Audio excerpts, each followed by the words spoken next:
Olá, pessoal. Sejam todos muito bem-vindos, muito bem-vindas. Nós estamos iniciando mais uma live vinculado ao programa Mais História nas segundas. Esse programa faz parte de uma atividade do Laboratório Virtual de Ensino de História da Faculdade de História do Campus de Ananindeua. Aqui a gente faz uma saudação e um agradecimento pelo programa. A ideia do programa é toda semana, nas segundas-feiras, nesse horário, às 17 horas, nós vamos debater um tema importante para pensar a história, seja da Amazônia, seja a história do Brasil. A cada semana, um tema significativo para contar a nossa história, valorizando o conhecimento da história e valorizando a universidade, a faculdade de História e o campus de Ananindeua. Sejam todos muito, muito bem-vindos. Aos que queiram participar, podem fazer isso, tem toda a liberdade para isso, e é muito bem-vindo a participação de cada um. Basta fazer a sua pergunta, fazer o seu comentário, desejar ou fazer uma saudação, tá certo? Que nós registraremos aqui, certo? Na página de comentários, pode ir lá, deixar o seu comentário, que a gente tem a maior satisfação de reproduzi-los, de lê-los. Dizer que hoje nós temos um tema muito importante, muito atual, que é o tema sobre migrações, mobilidades e deslocamentos na Amazônia. Esse tema atual tem toda uma história, e é importantíssimo que nós possamos conhecer a história da migração, a história das mobilidades e dos deslocamentos que formam a Amazônia e que formam o Brasil. Para isso, nós estamos aqui recebendo o professor Francisnaldo Souza dos Santos. É o nosso debatedor. Boa tarde a todos. Inicialmente, gostaria de dizer que estou muito feliz pelo convite, feliz por participar de um programa como esse, idealizado pelo campus de Ananindeua, Mais História na segunda-feira, muito interessante mesmo. E como disse o professor Francisvaldo, me chamo Francisnaldo Souza dos Santos, sou doutorando em História pelo programa de História Social da Amazônia, o famoso PPI, por onde também fiz o meu mestrado, aonde, na ocasião, discuti imigração e colonização na Amazônia, né?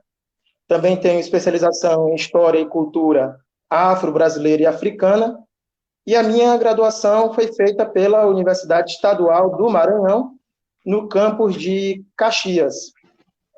E, profissionalmente, já atuo na rede estadual de ensino há 12 anos. Então, eu espero que, nesta tarde, a gente possa compartilhar conhecimento, a gente possa discutir sobre esse tema que é de extrema relevância. Muito obrigado. Veja aí que a gente está lidando com um especialista no tema, quer dizer, as suas pesquisas de mestrado e a sua pesquisa de doutorado dialogam com a temática vinculada a migrações, mobilidades e deslocamento. Gostaria de, rapidamente, apresentar um texto introdutório para a nossa discussão hoje. Eu gostaria, inicialmente, destacar o seguinte. Primeiro, migrações e deslocamentos, ao que se observa, é sempre um tema muito atual. É um tema que está sempre atual. Principalmente agora, né, nesses tempos de pandemia. Agora a questão se volta para a sua proibição. O temor com o novo vírus cancelou voos. Cruzeiros turísticos não podem mais ser feitos, pelo menos nesse momento. Cruzeiros de negócios também não podem ser feitos. Há restrições de deslocamento de embarcações, até trânsitos entre cidades e regiões estão proibidos. Está proibido.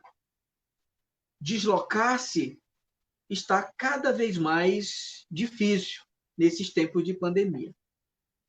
Recordem do episódio do voo do Suriname a Belém, em que o governo do estado do Pará ajuizou uma medida cautelar na Justiça Federal para obrigar o governo federal a dar condições para que todos os passageiros pudessem entrar em quarentena ao desembarcarem em Belém.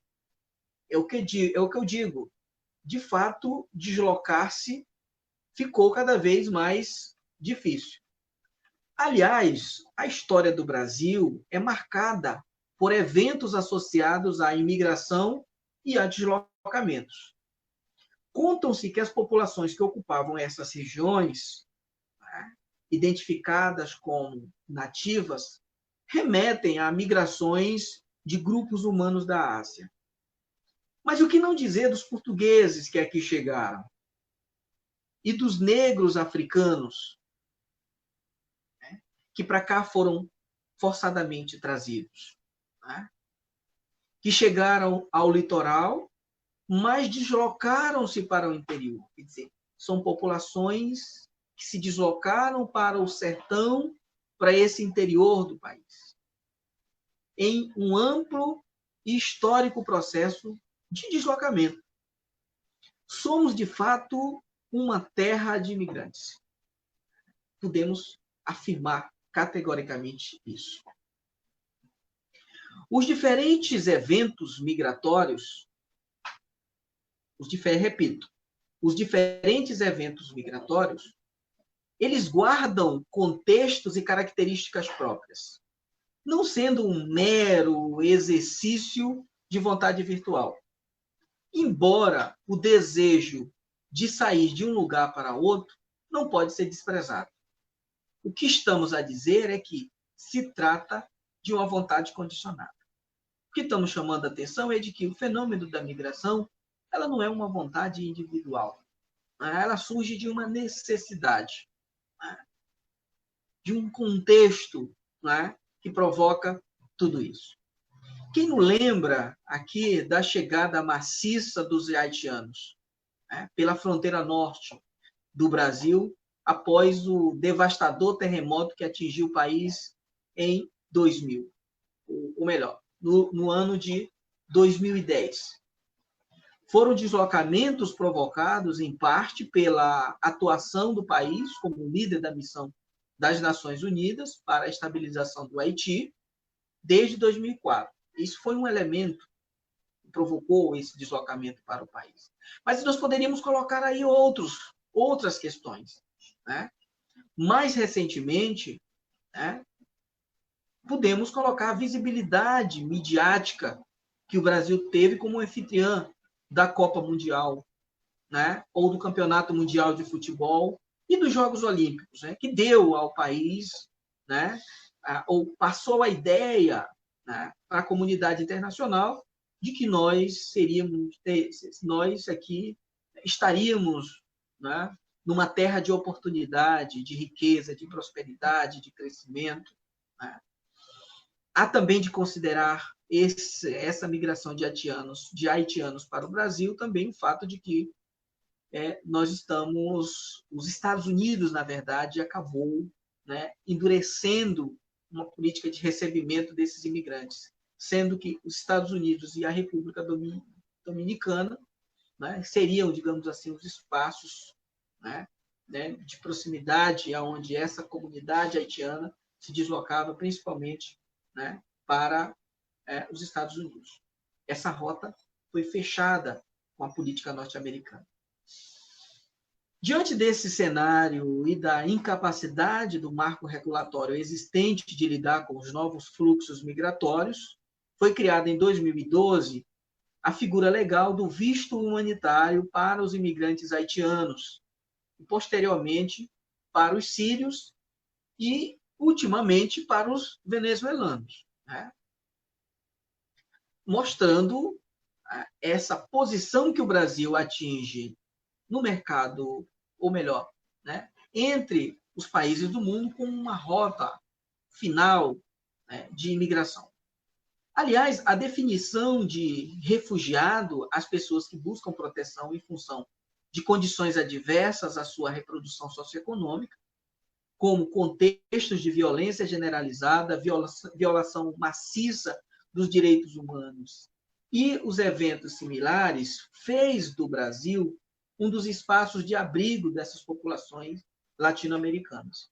No último caso, nós temos aí os venezuelanos, né, que, por falta de uma política mais séria de atendimento a essas populações, muitos ainda perambulam pelas ruas dos grandes centros do Brasil.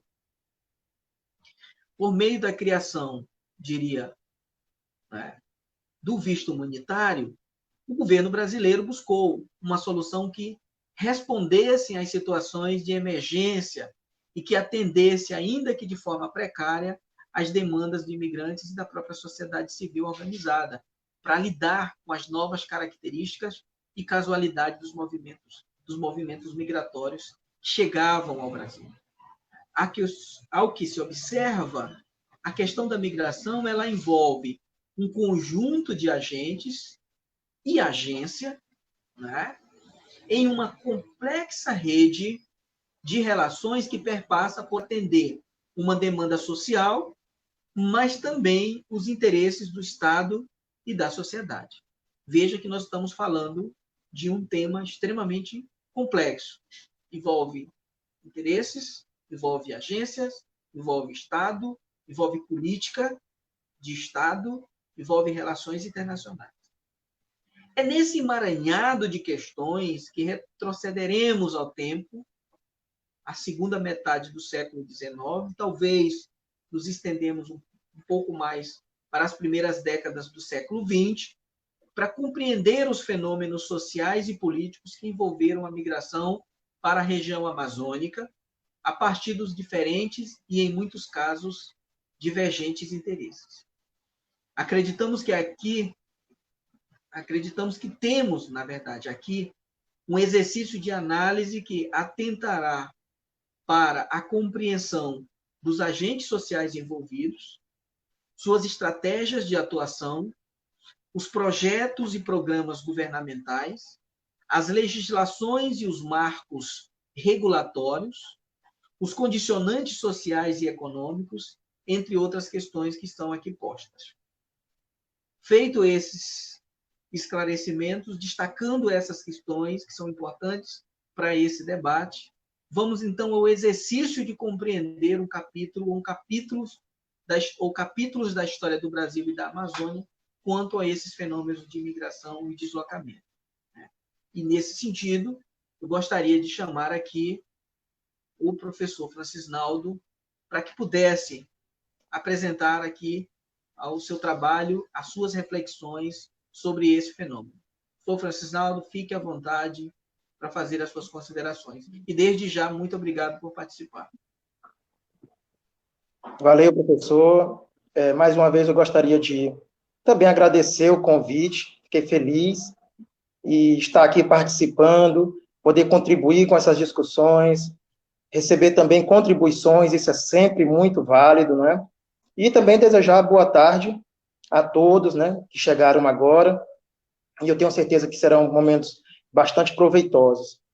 E eu gostaria de iniciar a minha contribuição reiterando o que o professor Francivaldo acabou de nos falar a respeito da importância do tema. Por que o tema das migrações e imigrações na Amazônia, por que é um tema tão importante para nós hoje? Não só por tudo isso que estamos vivendo na atualidade, e que o próprio professor Francivaldo acabou de nos mostrar no seu texto, mas também porque nós temos que dar visibilidade, e mais do que isso, nós temos que dar voz a esses sujeitos. Já é importante falar sobre esses sujeitos devido ao desenvolvimento econômico e social que a Amazônia ganhou com o trabalho dessas pessoas. Já seria também de grande valia a importância do tema devido aos inúmeros descendentes de imigrantes e imigrantes por toda a região amazônica, inclusive, né, não poderia deixar de ser no Pará. Então, só por isso já seria de grande importância discutir o tema. Você tem um desenvolvimento que veio a partir da atuação e trabalho desses imigrantes e também todo o legado que deixaram. Mas é preciso dar voz, é preciso dar visibilidade a esses sujeitos. E por muito tempo a historiografia, ela, de certa forma, sempre privilegiando fontes oficiais, acaba negligenciando, né, esses sujeitos. Mas hoje nós já temos uma vasta bibliografia que faz essa função, que está dando voz a esses sujeitos.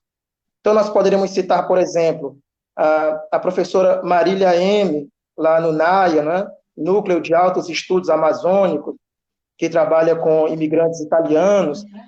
Nós poderíamos citar também a professora Franciane Gama Lacerda, que trabalha com migração de cearenses no Pará, no final do século XIX, no começo do século XX, né?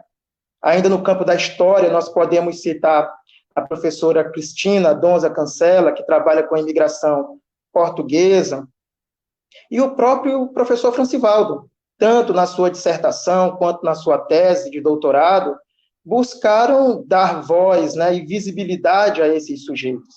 Então, a importância do tema perpassa todas essas questões, né, e está na atualidade também. Então, o tema é de grande relevância e merece mais pesquisas, mais aprofundamentos. E quem vai se dedicar para um campo como esse, da imigração na Amazônia, tem que pensar também, obviamente, nos fatores de deslocamento, como o professor Francivaldo acabou de citar. O que motivou a saída desses imigrantes da Europa, dos Estados Unidos, para cá, para a Amazônia? O que eles esperavam alcançar? O que eles esperavam ganhar, conquistar uma vez aqui na Amazônia? E claro que essas perguntas, elas vão encontrar respostas a depender do contexto, a depender do momento histórico, porque o que pode motivar ou ter motivado a expulsão dos seus locais de origem, aí você pode citar crises políticas, você pode citar perseguição religiosa, de repente mudanças climáticas, né? Ou quem sabe a simples vontade mesmo de buscar um pedaço de terra onde a pessoa possa dizer, olha, esse pedaço de terra é meu, que ele não vislumbra conquistar no seu local de origem. A possibilidade de auferir riquezas, né, construir fortunas, tudo isso pode ser apontado como esses fatores de deslocamento. E a Amazônia, até por conta de tudo aquilo que os negócios da borracha ofereciam, possibilitavam tudo isso. Então, falar de imigração é falar também desses fatores, os fatores de expulsão. São duas sociedades, na verdade, que temos que estar atentos. É a sociedade de origem e a sociedade de acolhimento. Como esses sujeitos eram representados, como eles eram vistos, tanto na sociedade em que saíram, quanto na sociedade em que chegaram. Como as pessoas que veem esses sujeitos chegarem, como eles eram percebidos, qual era o significado atribuídos a eles, né? E como eles mesmos se viam, né? A professora Franciane faz isso com bastante propriedade ao falar sobre migração cearense. Então, o tema ele é muito relevante, o tema ele traz uma riqueza de documentação também que você busca trilhar os caminhos feitos por todos esses sujeitos. A grande lógica é fazer mesmo aquilo que o Thompson já falava, né? Fazer uma história vista de baixo, dar voz e visibilidade para esses sujeitos. E claro que falar sobre imigração na Amazônia é falar necessariamente dos projetos de colonização. O que eram esses projetos de colonização? O que os agentes públicos, tanto no período provincial quanto no período republicano, queriam com esses projetos de colonização? Então, esses projetos estão intimamente relacionados com o tema da imigração na Amazônia. E esses projetos de colonização buscavam fomentar a agricultura, desenvolver a agricultura na Amazônia, e eram pautados, basicamente, na construção de núcleos coloniais e o seu povoamento por imigrantes. Inclusive, aqui na Amazônia, você vai ter o primeiro passo dado nesse sentido, né, já na década de 1850, quando o Irineu Evangelista de Souza, o Barão de Mauá, após conquistar a concessão para a exploração da navegação a vapor nos rios da Amazônia, vai ter a obrigação de criar núcleos coloniais e povoá-los com imigrantes. Inclusive, um desses núcleos vai se chamar Núcleo Mauá, com pouco mais de 1.000 imigrantes, mas não chegou a prosperar, não teve muito sucesso. Aqui no Pará, já na década de 1860, nós vamos ter o núcleo Bom Gosto, nas proximidades de Santarém, e que foi povoado por colonos americanos, que deixaram o país de origem por conta das consequências advindas com a guerra de secessão que acontecia naquele momento. Mas assim como o núcleo Mauá, também o núcleo Bom Gosto não vai alcançar o sucesso que os seus criadores idealizaram. Em termos de região Bragantina, que é onde nós iremos focar a nossa fala, em termos de região Bragantina, nós temos que o primeiro núcleo criado é o núcleo de Benevides, núcleo que o professor Francivaldo discute com bastante propriedade na sua dissertação de mestrado. E esses espaços agrícolas, né, esses núcleos coloniais, eles deveriam ser povoados necessariamente por imigrantes, por pessoas vindas da Europa. Por que essa preferência dos agentes públicos, tanto no período provincial quanto no período republicano? Por que a preferência dessas autoridades por esses imigrantes estrangeiros? A preferência estava porque essas autoridades acreditavam que o desenvolvimento da agricultura no Pará, sobretudo na região Bragantina, ela passaria por esses imigrantes que trariam consigo, vindo da Europa, o que havia de mais moderno em técnicas de cultivo, em métodos, em equipamentos, em insumos. Quer dizer, para essas autoridades, o simples fato dessas pessoas estarem vindo da Europa já trariam consigo, né, essa modernidade que a agricultura e também a pecuária no Pará tanto precisavam. E aí tem um ponto interessante, que é você pensar assim, e o colono nacional? Né? Como é que ele se insere nesse contexto? Para as autoridades paraenses, o colono nacional era o grande responsável pelo atraso em que se encontrava a agricultura naquele momento. Se a agricultura no Pará vivia um momento de atraso, a culpa seria desse colono por ter uma prática rotineira, porque praticava uma agricultura de roça, de beira de rio, que não era o que as autoridades queriam.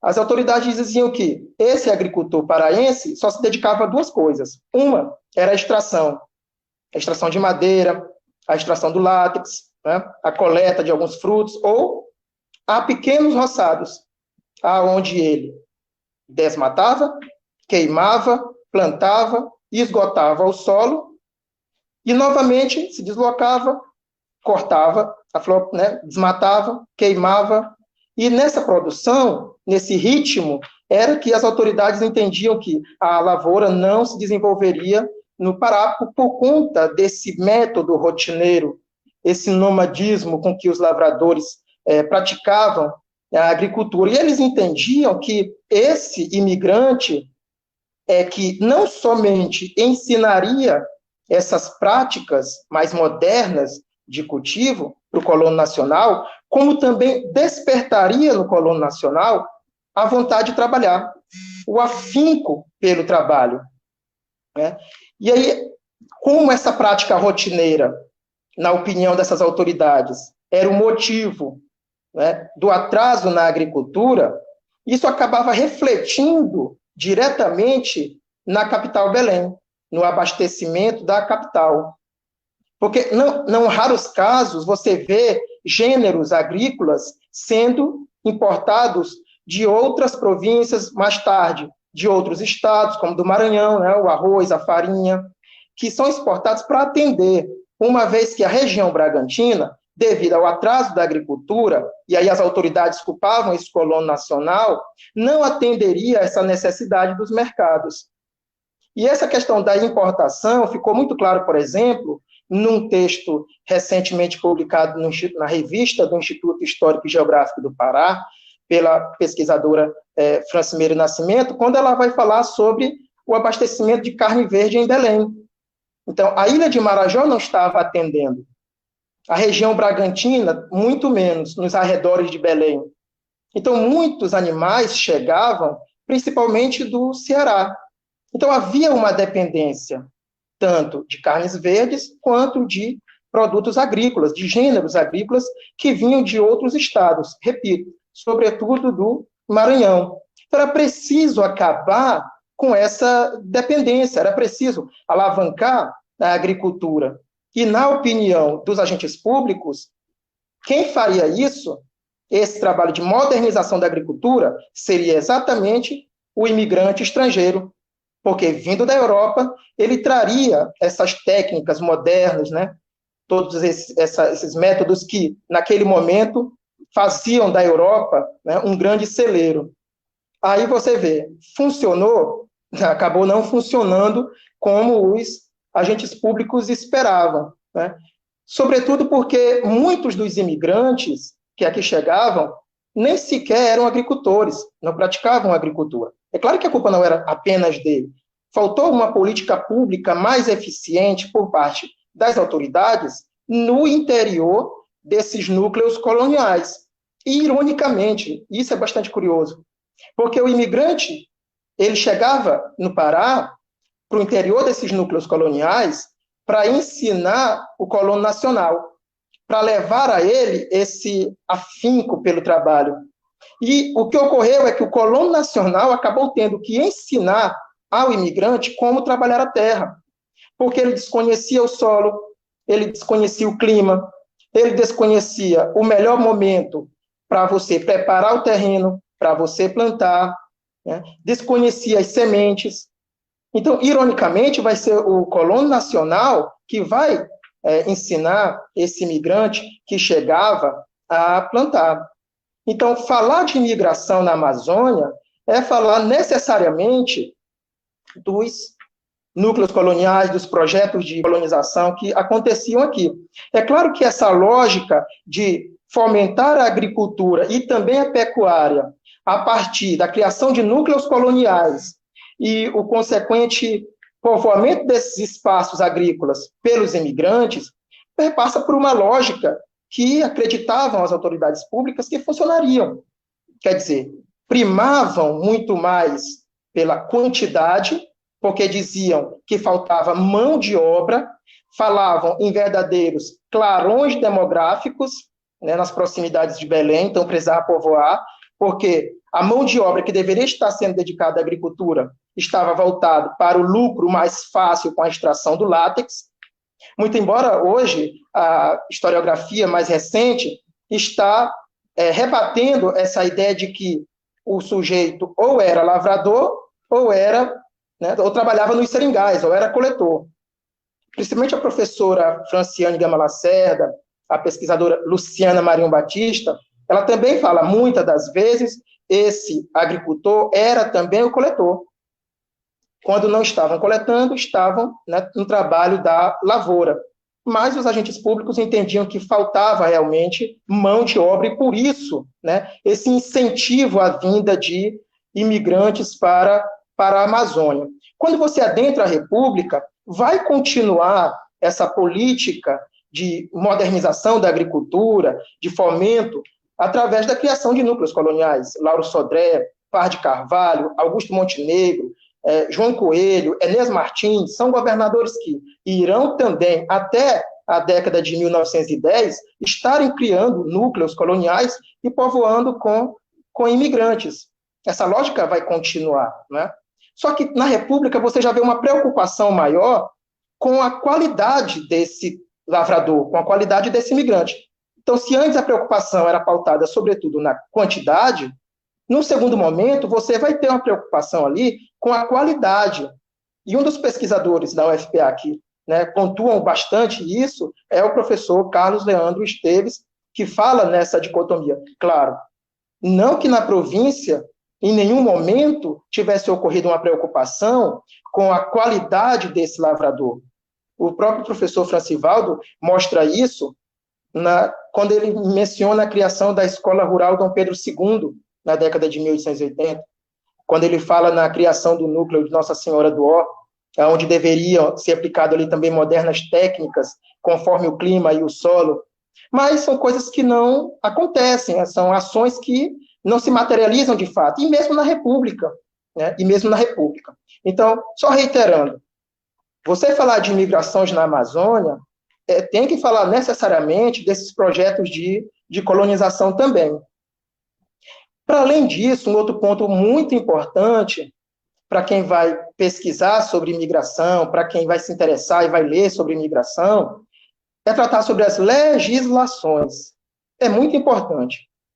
Palma Muniz, inclusive, ele chega a dizer assim, num livro seu de 1916, ele chega a dizer: até o ano de 1894, não havia, de fato, no Pará, uma lei que organizasse, que desse sistematização para os projetos de colonização, para a vinda de imigrantes aqui no Pará. Eram leis, no período provincial e no começo da República, muito pontuais. Seriam leis que iam tratar sobre a chegada de determinado número de imigrantes, eram leis que iam falar sobre a criação de um número específico de núcleos coloniais, mas nada muito abrangente. E isso vai acontecer com a Lei 223, de 30 de junho de 1894, no governo de Lauro Sodré. Aí sim, ela não fala que tem que criar um núcleo aqui ou um núcleo acolá, que tem que chegar a determinado número de imigrantes. Essa lei vai estabelecer os direitos e os deveres, tanto dos imigrantes quanto dos agentes públicos.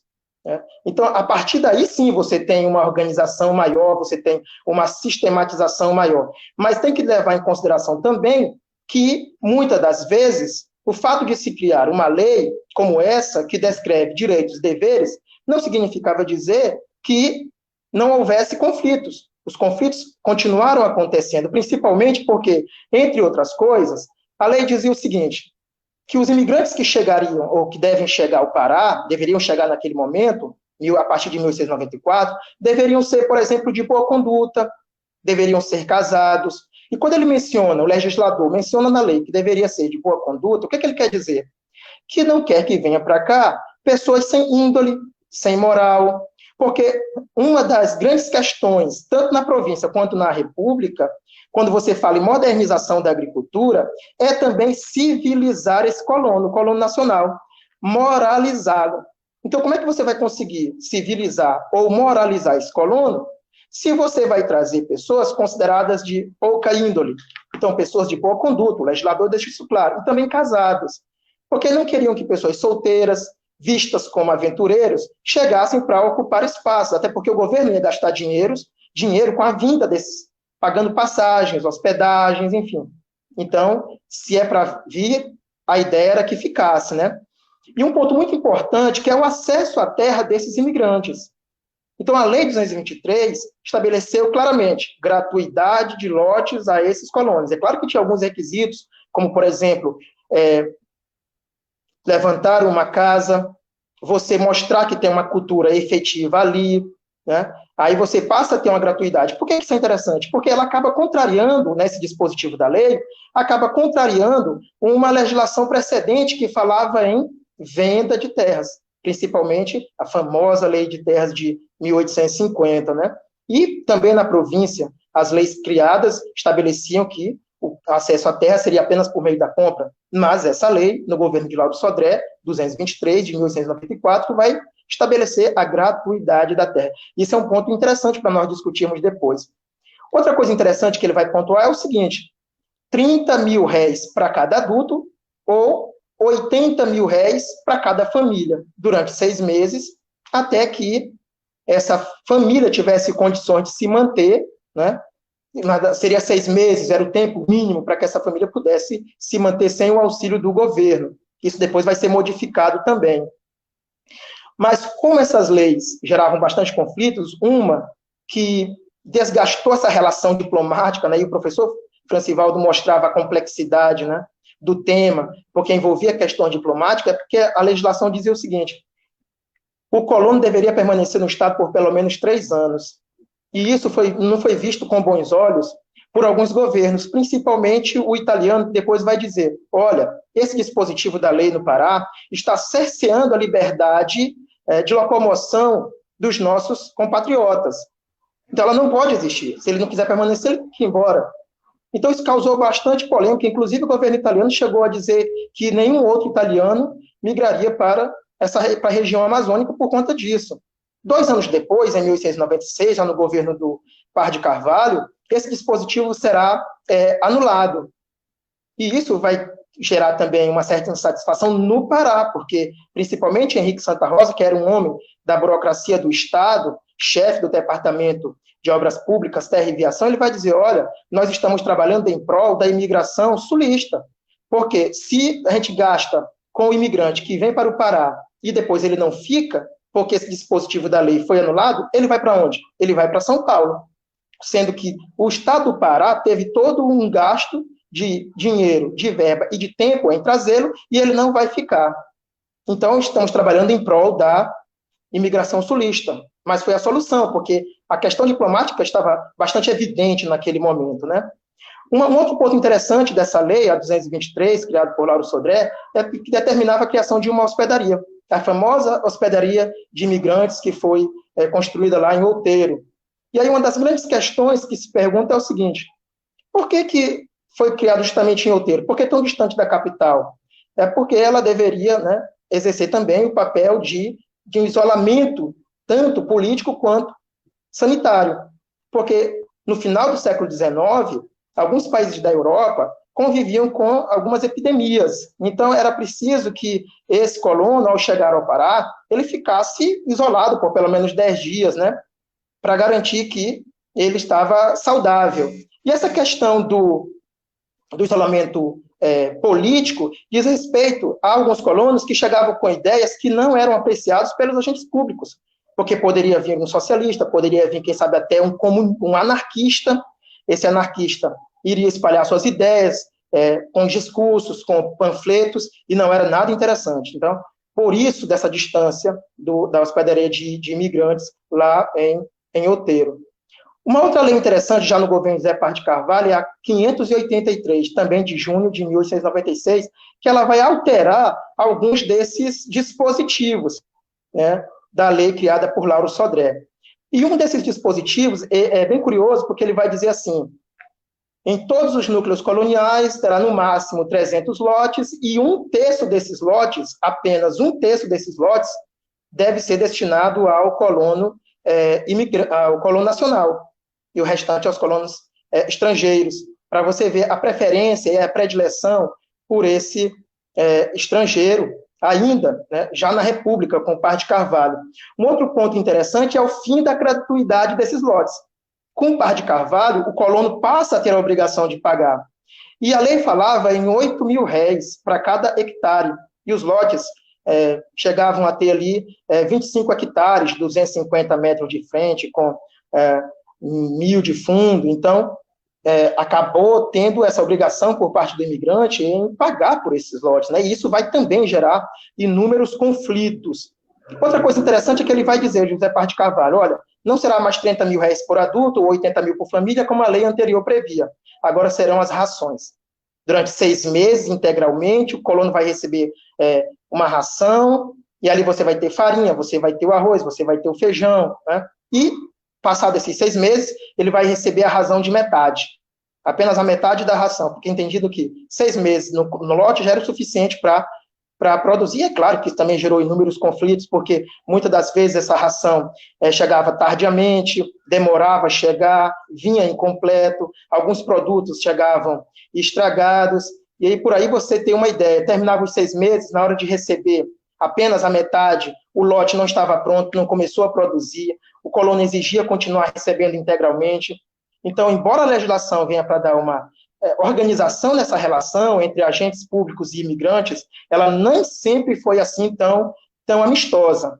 E para piorar a situação, já no final do governo de Paz de Carvalho, para o começo do governo de Augusto Montenegro, você vai ter as emancipações de núcleos coloniais, quando esses agentes públicos passavam a entender que alguns núcleos, eles já poderiam se sustentar, como diz a professora Franciane Gama Lacerda, andar com as próprias pernas, né? Não precisariam mais do auxílio do governo, nem mesmo administradores ficavam no interior desses núcleos.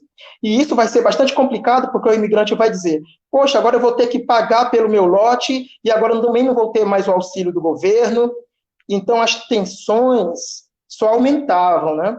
Quando chega, de fato, Augusto Montenegro ao poder, para evitar essa debandada de imigrantes desses espaços coloniais, a solução encontrada por ele vai ser conceder títulos definitivos desses lotes, né, de forma gratuita. Então, alguns núcleos começam a ser beneficiados a partir de 1902, até que em 1906 é criada uma lei que, de fato, beneficiava todos os espaços, os espaços agrícolas, todos esses núcleos coloniais. E o curioso de tudo é que esses espaços agrícolas, eles, quando são emancipados, eram momentos festivos, as autoridades compareciam, havia batismo, havia casamento, era um momento de muita celebração, mas também de precaução e de medo. Como será daqui para frente? Teremos, de fato, condições de nos manter? Enfim, são questões que têm que ser observadas, são questões que têm que ser pontuadas. Um outro ponto interessante é a questão de propaganda, quer dizer, o governo paraense, tanto no período provincial quanto no período republicano, tinha que, na Europa, vender uma boa imagem da Amazônia. Então, quem vai pesquisar sobre imigração tem que pensar também por esse ponto de vista. Qual era a imagem que a Amazônia e o Pará tinham lá na Europa? Por que muitos europeus, principalmente portugueses, tinham preferência pela imigração para São Paulo? Então, o clima na Amazônia era muito mal visto, o solo, até os favores que os agentes públicos paraenses ofereciam não eram bem vistos. Então, muitas pessoas que saíam da Amazônia e voltavam para a Europa não voltavam falando, né, as maravilhas, se queixavam bastante, isso era muito ruim. Então, a propaganda era feita por meio de exposições, em jornais, em revista, né, mas tinha que vender uma boa imagem para atrair esse imigrante. E muitas das vezes, isso foi causa de conflito também, essa propaganda, ela acabava gerando conflito, porque oferecia-se algo na Europa que o imigrante, ao chegar, não encontrava. E um bom exemplo disso está no Núcleo Araripe. O Núcleo Araripe foi criado em 1886 pelo então presidente da província, Tristão de Alencar Araripe.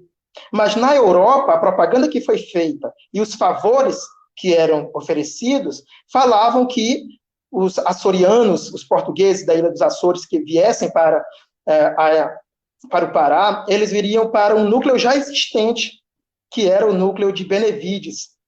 E quando chegaram ao Pará, quando chegaram a Belém em 7 de julho de 1886, não foram para o núcleo de Benevides, acabaram indo para o núcleo que estava sendo preparado. E faltava muito por fazer quando eles pegaram o trem da Estrada de Ferro de Bragança e desembarcaram no núcleo. Nem as casas estavam preparadas, nada estava pronto. O que a documentação nos fala é que esses açorianos nem sequer desembarcaram dos trens, permaneceram lá. E voltaram para Belém, e por lá se dispersaram, né? Esses colonos portugueses. Mostra aí a deficiência dos agentes públicos em promover não só a imigração, mas de fazê-los permanecer no núcleo colonial. Então, o Núcleo Araripe, criado, né, na metade da década de 1880, ele é exemplar nesse sentido, porque mostra que as políticas públicas voltadas para o fomento da agricultura com base na instalação de imigrantes e de núcleos coloniais era falho, né? Era falho, e prova disso foi que, depois do Núcleo Araripe, outro núcleo não foi criado. dentro do período imperial, você vai ter em 1889 o núcleo Castanhal, que tanto Araripe quanto Castanhal foram, assim como foi o núcleo de Benevides, povoados necessariamente por migrantes nordestinos, sobretudo cearenses, que fugiam, né, das consequências que a seca gerava em 1877, também em 1889, como a professora Franciane Lacerda deixa isso muito evidente. Então, você vai ter organizações que vão pautar e tentar organizar, como a Sociedade Paraense de Migração, que tinha como presidente o Barão de Igarapé-Miri, que também era presidente da Sociedade Agrícola Paraense. De qualquer forma, o tema da imigração na Amazônia, ela está diretamente associada com esses projetos de colonização que pautaram uma política de fomento da agricultura e também da pecuária, mas que não alcançou os resultados esperados, ok? É claro que tem muitas mais outras questões a serem pontuadas, a serem vistas, é um campo vasto, você tem hoje uma excelente bibliografia, além daquelas que eu já citei, mas você tem também Antônio Rocha Penteado, que na década de 1960 faz um trabalho nessa área econômica e social sobre a região Bragantina, você vai ter Eugênio Egler, você também vai ter Roberto Santos, no seu livro de 1980 sobre história econômica da Amazônia, e muitos, o próprio Ernesto Cruz, né, com a sua colonização do Pará. Então, você tem, além de uma vasta bibliografia, você também tem uma ótima documentação, um ótimo acervo, que vai mostrar o cotidiano desses imigrantes, desses colonos, no interior desses núcleos coloniais. Então, eu gostaria de encerrar minha fala falando e reiterando aquilo que disse no começo. É preciso dar mais visibilidade para esses imigrantes, para os colonos, né? É preciso dar-lhes voz, é preciso também mostrar a sua experiência, aquilo que vivenciaram em solo amazônico, em solo paraense, e aquilo que deixaram de legado. Então, essa foi a minha contribuição. Estamos abertos aí às perguntas e também aberto a um diálogo com aqueles que estão acompanhando a nossa live. Ok. Muito obrigado, Francinaldo, pela exposição. Eu acho que acabou contemplando essa nossa expectativa de entender um pouco esse mundo, né, da segunda metade do século XIX, essa Amazônia da segunda metade do século XIX, e de alguma maneira ela é marcada por um conjunto de projetos e programas de ocupação da terra, né?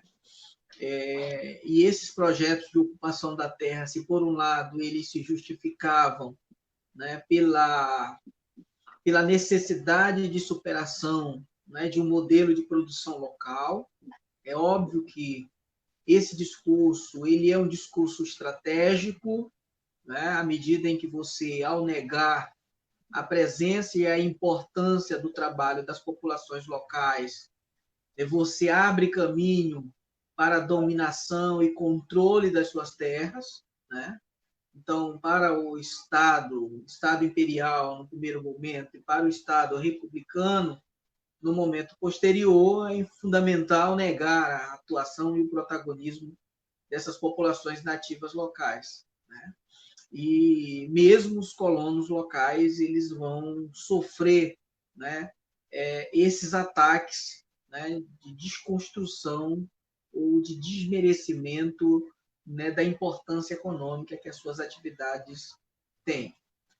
Por outro lado, eu acho que a sua fala nos remete a pensar, né, essa migração e esse deslocamento como objeto, como uma política de Estado, né? Então, o século XIX ele é marcado também por esses projetos de promoção dessa imigração, principalmente a imigração europeia, para a região amazônica, como resultante desses, né, de um incentivo do Estado, né? É o Estado que vai, digamos assim, financiar, né, e exercer um processo de maior controle sobre esses programas.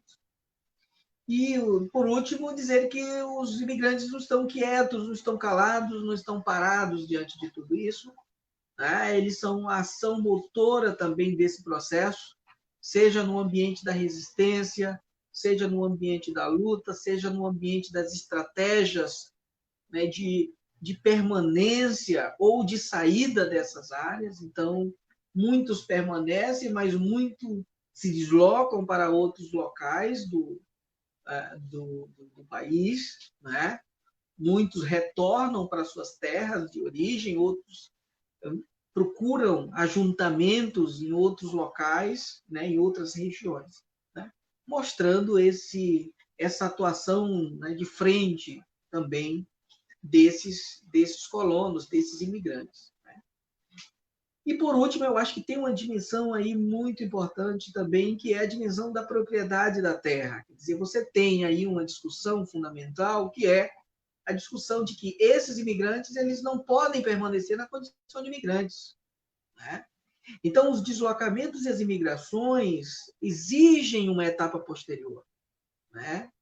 Que é, se não a nacionalização, mas por trás dessa ideia de nacionalização, né? Dizer também que eles precisam mudar essa etapa de apenas imigrantes e transformar-se em colonos, né? Em colonos e, consequentemente, proprietários. Né? Então, você tem aí uma dimensão desses programas e desses projetos que é transformar aqueles que entram numa condição de imigrantes, transformá-los em proprietários. As políticas que promovem a imigração sempre, obviamente, têm a sua intencionalidade posterior. Né? E, nesse caso aí, é transformar esses imigrantes em proprietários de terra. Daí a questão dos lotes e etc. Mas não é qualquer proprietário, são pequenos proprietários, até porque o que está se pensando, né, para essa colonização é uma ocupação da pequena propriedade.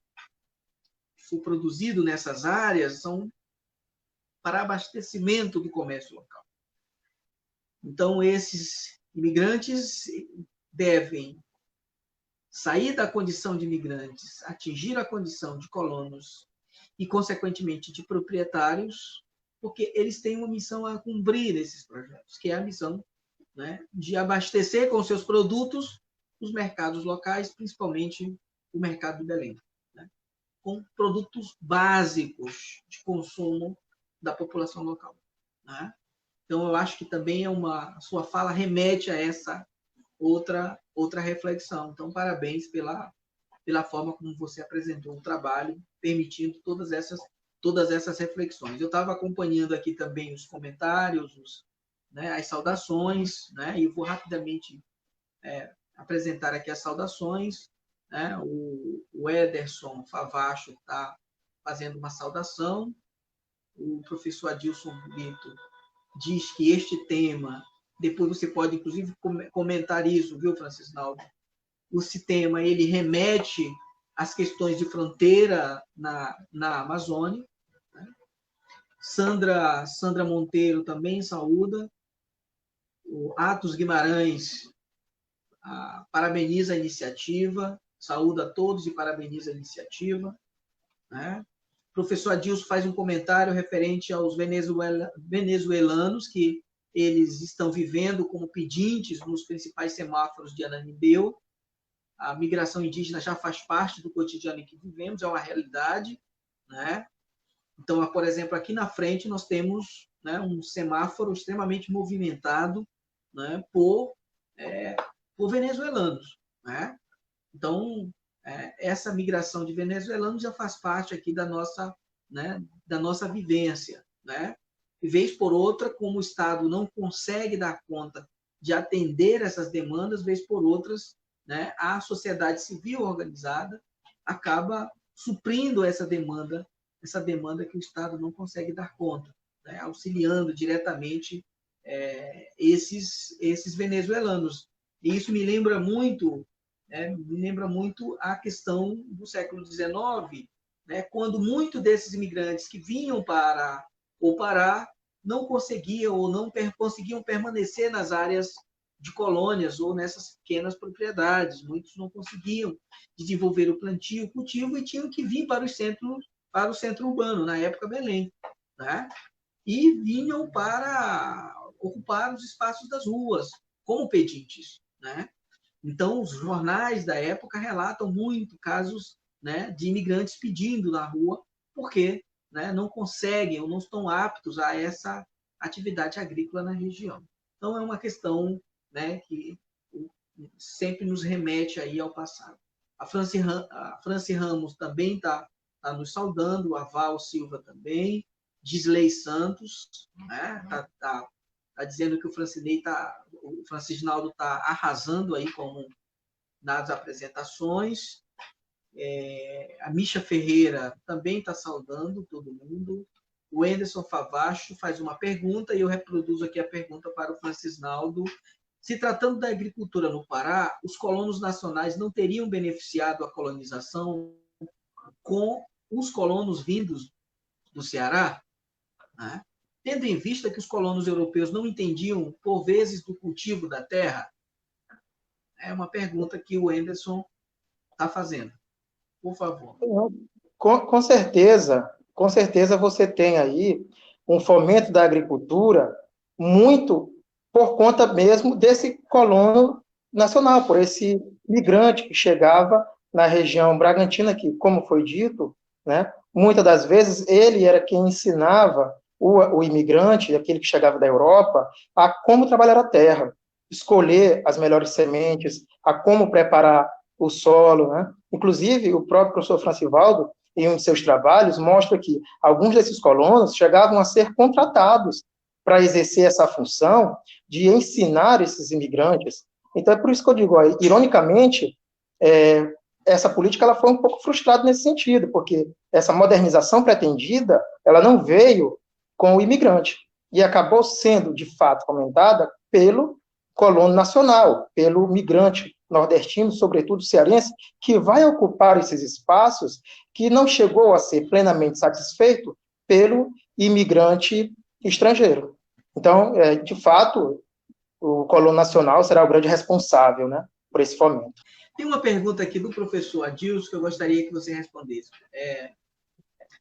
Professor Francisnaldo, a sua exposição está amparada numa historiografia de diferentes recortes de análise migratória. Né? E aí ele gostaria que você problematizasse um pouco mais essa sua pesquisa, né, para que a gente pudesse identificar qual é o problema, né? E qual seria o recorte, para você falar um pouco mais sobre o recorte temporal e falasse um pouco mais sobre a documentação que você tá utilizando. Ele gostaria que você expusesse mais sobre, né, a sua problemática, o seu recorte de temporal e a sua documentação. Entendido.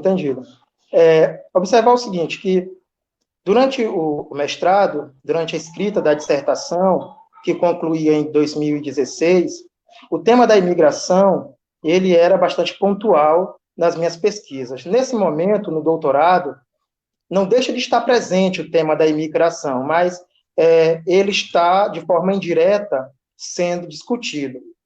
Mas na dissertação, que a gente vai tratar sobre esses projetos de colonização, sobre a criação de núcleos coloniais, nós vamos ter como suporte documental, principalmente, a documentação presente no Arquivo Público do Estado do Pará, e também uma documentação presente no Grêmio Literário Português, as chamadas habilitações.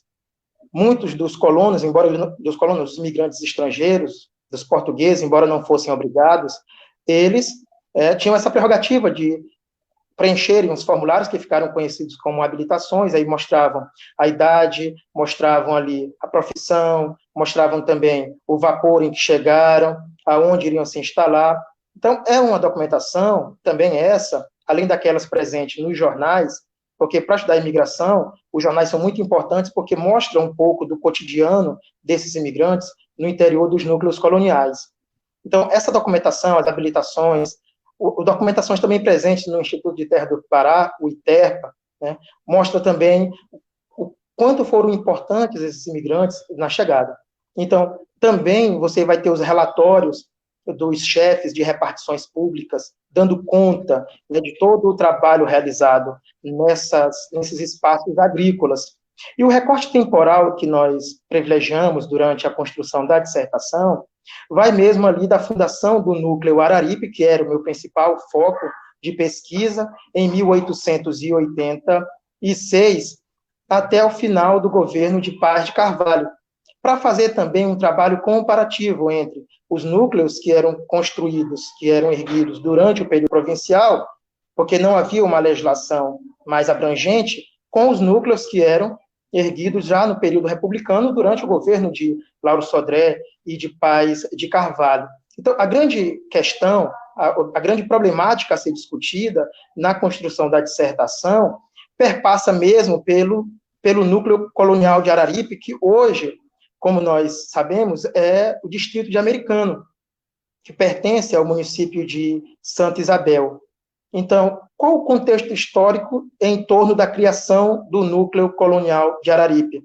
Qual era o objetivo dos agentes públicos com a criação daquele núcleo que deveria receber necessariamente portugueses e açorianos?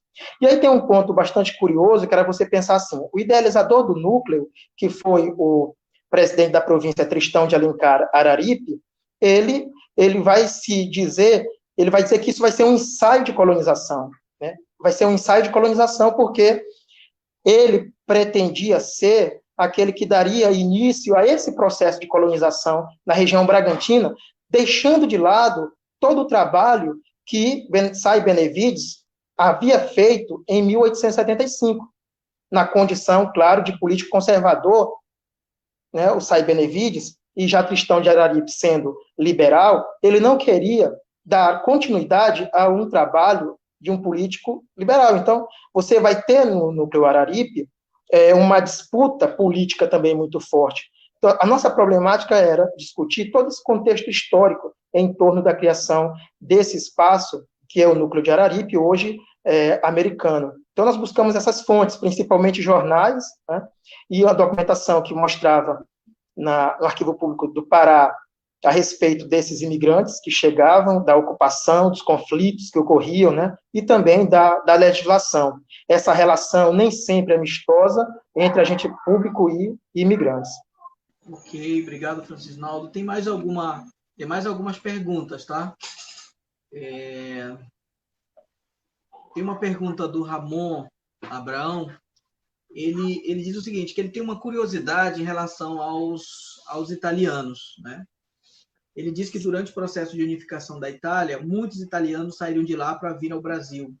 Muitos com pensamento de chegar, poderem abrir empresas no Brasil, ou seja, prosperar, né? No entanto, muitos chegaram e acabaram ocupando o lugar, né, que antes, né, eram dos escravos, já que a abolição da escravidão era recente e necessitava-se, portanto, de mão de obra. Então, diante dessa observação, ele gostaria de saber se durante essa imigração dos italianos para o Brasil teve um incentivo para estes virem ao Pará. E se sim, né, foram para a agricultura ou foram posicionados por outros destinos? Eu queria que comentasse essas questões. Não, tudo bem. A questão da migração italiana, ela é estudada e pesquisada com maior propriedade pela professora Marília M., né, lá no NAIA, no Núcleo de Altos Estudos Amazônicos. Mas ela, nos seus trabalhos, vai deixar claro que os italianos foram a terceira grande leva que chegou aqui ao Pará. Primeiramente, em grande quantidade, os portugueses, depois os espanhóis, já na segunda metade da década de 1890, e o terceiro foram os italianos, que ocuparam alguns núcleos particulares, principalmente ali o núcleo de Ianetama, né, que hoje é um bairro em Castanhal, mas que também não obtiveram sucesso. E assim como os outros imigrantes espanhóis, né, alemães, é claro que também os italianos, eles eram chamados para constituírem família e propriedade aqui no Pará. Mas, assim, foi apenas a terceira grande leva, né, como deixa claro a professora Marília M. E ela também, aproveitando o gancho que estou tratando do tema, de que ela fala bastante, é você pensar o seguinte, que o censo que foi realizado em 1872 mostrava que no Pará havia pouco mais de 8 mil estrangeiros. E na década de 1920, você já vai ter ali quase 40 mil estrangeiros, né? Muitos que estavam aqui vieram de forma subvencionada pelo governo, o governo pagando essas passagens, né? E outros, claro, de forma espontânea, que era o que o governo pretendia que ocorresse, para que diminuísse os seus gastos, né, os gastos do governo com a imigração. Então, havia três tipos de imigração ali. A imigração subvencionada, onde o governo arcava com os custos de passagem, hospedagem, alimentação. Você vai ter uma imigração que vai ser incentivada, uma imigração espontânea, e você vai ter aquela imigração que vai ser empreendida por particulares, os famosos burgos agrícolas, né? E os italianos vão se inserir mais nesses particulares, em núcleos como esse de Ianetama, que também não teve, né, grande sucesso ali próximo de Castanhal.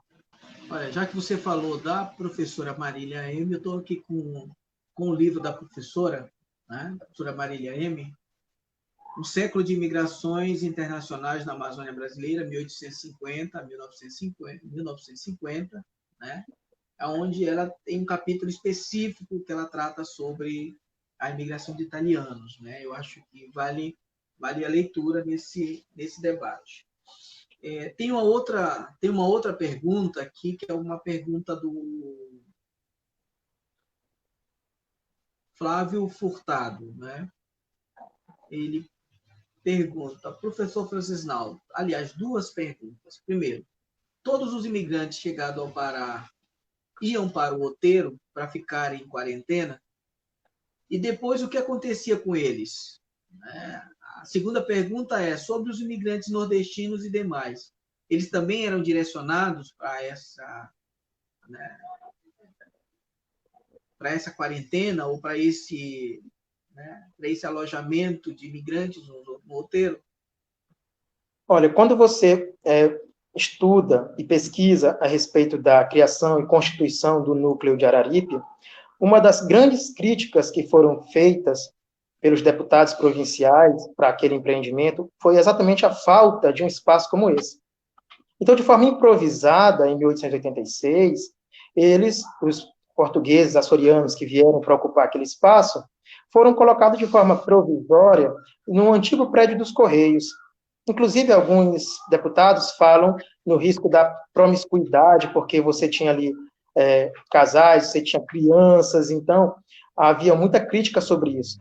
Talvez até por isso, no governo de Lauro Pedé, foi criado a hospedaria de imigrantes. E todos eles eram destinados para lá, depois que a hospedaria foi criada. E depois de passarem 10 dias, eles eram direcionados aos núcleos que haviam escolhido para ocuparem. Quando os imigrantes que chegavam à hospedaria eram para ocupar núcleos coloniais de particulares, os burgos agrícolas, então vinham financiados por particulares, eles também poderiam ficar ali. Mas se passasse esses 10 dias, o custo ficaria por conta desses particulares. E a hospedaria, ela era voltada, de fato, para os imigrantes. Não há essa prerrogativa para os cearenses de também ocuparem aquele espaço por determinado tempo. Né? Inclusive, a professora Franciane Gama Lacerda, na sua tese de doutorado sobre retirantes cearenses, ela trata sobre isso com bastante propriedade e deixa claro que, e aí respondendo também aquela primeira pergunta ainda, os cearenses, eles foram fundamentais, né, para o fomento da agricultura aqui no Pará, mas eram destinados aos núcleos coloniais. Muito bom. Mais perguntas? Uma pergunta da Nicole Loureiro, interessante, ela acha a discussão interessante, e pergunta, em sua opinião, qual a contribuição da expansão de fronteira do Marechal Rondon entre 1927 e 30 para a migração na Amazônia? Qual a relação desses migrantes com os países fronteiriços? Havia uma relação? Você identifica aí essa relação? Enfim, gostaria que você comentasse sobre essa. Essa questão da criação de núcleos coloniais e seu povoamento por estrangeiros nas fronteiras é uma questão bastante delicada, né? Então, é claro que você vai ter, por parte dos agentes públicos, também essa preocupação porque em termos de província, em termos de estado, você deveria envolver também uma legislação aí, a imperial, né, ou republicana, porque se tratando de fronteira, você não vai ter um tema que fica restrito somente aos governos locais. Você vai permear também toda uma lógica de preocupação com essa fronteira. Então, quando você fala em imigrantes nas fronteiras, não havia uma legislação específica para isso, não havia esse cuidado. Então, é preciso, acerca disso, né, desses núcleos, desses imigrantes às margens de fronteiras, uma pesquisa mais aprofundada. É preciso também uma bibliografia para poder discutir esse tema. É aquilo que a professora Franciane também diz em sua tese. Ela se queixa da pouca produtividade sobre a contribuição de nordestinos também para o fomento da agricultura e da pecuária. Falta mais discussão nessa área no que diz respeito às fronteiras agrícolas e com outros países, obviamente. Eu gostaria, então, agora de passar suas palavras para fazer as suas considerações finais. Professor Francisnaldo. Mais uma vez, eu gostaria de agradecer a oportunidade de estar aqui falando um pouco sobre as minhas pesquisas, as sugestões que foram colocadas, né? E dizer que a imigração na Amazônia ela não é somente um fenômeno demográfico, não. Você tem aí vários sujeitos que têm hábitos, costumes, têm uma experiência própria e que precisa ser posta em evidência, né? É preciso, como disse, dar visibilidade e notoriedade a esses sujeitos. Então, a pesquisa sobre imigração, ela deve ser ampliada, é um debate que merece mais oportunidades de diálogo, mas hoje já fiquei satisfeito, né? Acho que foi produtivo também. Mais uma vez agradeço e desejo melhoras à nossa amiga Aline, que não pôde estar presente. Tenho certeza que também teria ótimas contribuições sobre imigração espanhola aqui na região da Amazônia. Mas aí, eu agradeço mais uma vez e boa noite a todos. Ok, muito obrigado. Então a gente vai ficando por aqui. Agradecer a todos que participaram, agradecer a todos que fizeram seus comentários, fizeram as suas saudações, agradecer os elogios, né? Aliás, esse programa, desde quando ele começou, há umas 2 semanas atrás, nós estamos recebendo bastante comentários elogiosos, né, da iniciativa, da importância da iniciativa. Agradecer ao Francisnaldo pela exposição, parabenizar pela exposição, desejar muito sucesso na sua pesquisa daqui para frente, que você possa estar ainda mais, né, esclarecendo, construindo, produzindo esse conhecimento sobre a Amazônia, sobre os povos dessa região e sobre os povos que estão chegando a essa região, né? Pensando sempre, né, o aspecto produtivo, mas também pensando o aspecto humano, relacional, né? O aspecto de construção das relações de sociabilidade, né? de formação, né? De uma identidade amazônica a partir da realidade dessa região e dos seus aspectos econômicos, sociais, né? Inclusive naturais. Dizer o seguinte, parabenizar também a todos que estão nos acompanhando, agradecer mais do que qualquer outra coisa, dizer que nós vamos encerrar aqui esse debate sobre migrações, mobilidades e deslocamento, na certeza de que é um tema complexo, que exigem outras mais reflexões, e exigem uma dimensão outras de pesquisa, né? E que é um tema que está aberto para, né, essas outras reflexões ou essas novas reflexões. Que nós possamos ter como resultado de todo esse debate a possibilidade não só de discutir a questão, mas também que possamos despertar o interesse para que outros, né, possam também se envolver, né, com essa temática, migrações, mobilidades e deslocamento na Amazônia. Muito obrigado a todos que participaram, um grande abraço a todos, muito obrigado e mais história nas segundas. Abraço a todos.